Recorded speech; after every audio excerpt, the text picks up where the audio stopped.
ಬಳ್ಳಿಯಂತೆ ಹಬ್ಬಿ ನಿನ್ನ ಆಸರೆಯಲ್ಲಿ ಬೆಳೆದೆನು.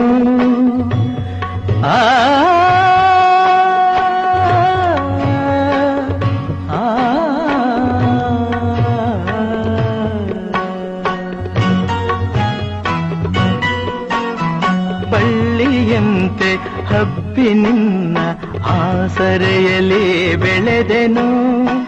ನನ್ನ ತಾಯಿಯ ಪಾದದಾಣೆ ಬೇರೆ ಏನನು ಅರಿಯನು. ನೀನೆ ನನ್ನ ದೇವನು. ನಿನ್ನ ಕಂಗಳ ಬಿಸಿಯ ಹನಿಗಳು 100 ಕಥೆಯ ಹೇಳಿವೆ. ನಿನ್ನ ಪ್ರೇಮದ ನುಡಿಯ ಕೇಳಿ 100 ನೆನಪು ಮೂಡಿದೆ.